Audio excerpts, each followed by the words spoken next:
60 से 70 हजार के बजट में। बहुत सारे लैपटॉप हैं, लेकिन मैंने अपनी टॉप लिस्ट में केवल 3 लैपटॉप रखे हैं और बाकी सब rejected. Motorola Motobook 60, Asus Vivobook 16 AI PC और मैकबुक नियो 13 इंचेस। और ये तीनों ही बेस्ट हैं अपनी अपनी ऑडियंस के लिए, और तीनों का ही side by side comparison video के लास्ट में किया है। Starting with the most value for money laptop, Motorola Motobook 60। I said value for money क्योंकि 512 जीबी वाला वेरिएंट अराउंड 60,000 और 1 टीबी वाला वेरिएंट अराउंड 63 to 64,000 मिल जाता है। ये एक प्रीमियम विंडोज लैपटॉप है और परफॉर्मेंस में 1% भी कॉम्प्रोमाइज नहीं मिलता। इंटेल कोर 7240H प्रोसेसर मिलता है, और ध्यान देना ये एक एक्सट्रीम H सीरीज का प्रोसेसर है जिसमें परफॉर्मेंस आपको सॉलिड मिलेगी और बैटरी बैकअप थोड़ा कम मिलेगा, तो बैटरी बैकअप में कॉम्प्रोमाइज करना पड़ेगा इस लैपटॉप के साथ। इसमें 16 जीबी रैम है और इसमें टाइप सी चार्जिंग सपोर्ट भी मिलता है। एक प्रीमियम मेटल बिल्ड मिलती है, 14 इंचेस की 2.8K रेजोल्यूशन वाली ओलेड डिस्प्ले है। डिस्प्ले सबसे ज्यादा बेस्ट है इस लैपटॉप की। 120 हर्ट्ज का रिफ्रेश रेट है, 500 निट्स की ब्राइटनेस है एंड एक्सीलेंट डिस्प्ले। और 1 टीबी वाला वेरिएंट अंडर 65,000 मिल जाता है और किलर डील है, मोस्ट वैल्यू फॉर मनी। इसके दो रीजन है, एक तो कोर 7 प्रोसेसर आपको मिलता है और उसके साथ में 2.8K की ओलेड डिस्प्ले मिलती है जो इस प्राइस रेंज में मिल पाना पॉसिबल ही नहीं है। 4K वीडियो एडिटिंग सब कुछ मक्खन की तरह कर सकते हैं। इसी सीरीज में जो दूसरा विंडोज लैपटॉप है दैट इज एसस वीवोबुक 16। ये उन लोगों के लिए है जिनको बड़ी डिस्प्ले चाहिए और एआई फीचर्स चाहिए। ये अंडर 70,000 मिल जाएगा और इसमें भी दो बेस्ट चीजें हैं कि 16.1 इंचेस की सबसे बड़ी डिस्प्ले, रैम को आप अपग्रेड कर सकते हो 32 जीबी तक, अल्ट्रा 5 प्रोसेसर मिलता है जिसमें एनपीओ मिलता है, तो एआई टास्क ये सबसे ज्यादा अच्छे से कर पाएगा। तो अगर आप सॉफ्टवेयर इंजीनियर हो, मशीन लर्निंग वगैरह पे काम है, this is the best option for you.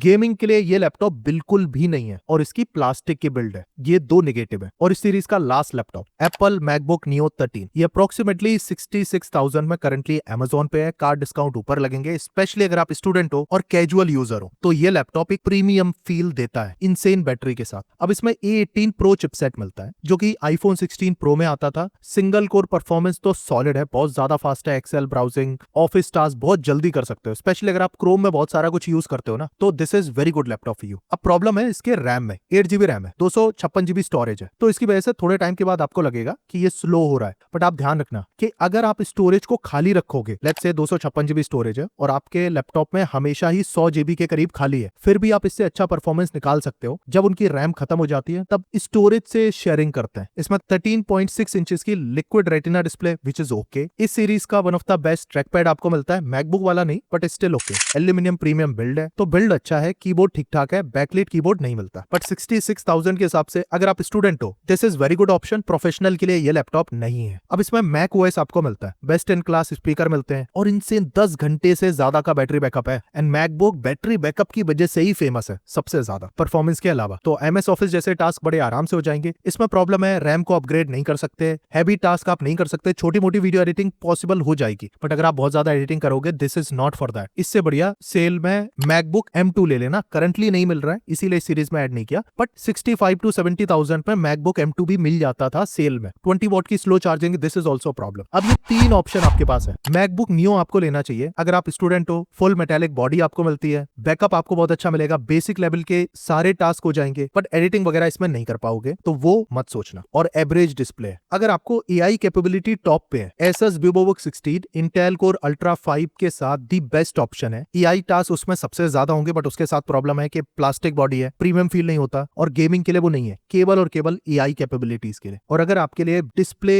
Performance priority है देन मोटोरोला मोटोबुक 16 में आपको प्रीमियम बिल्ड भी मिलता है, 14 इंचेस की 2.8 के डिस्प्ले भी मिलती है ओलेड वाली, रिफ्रेश रेट भी अच्छा है, मतलब टॉप नॉच डिस्प्ले है इस सीरीज की। और अभी भी कोई डाउट है प्लीज कॉमेंट।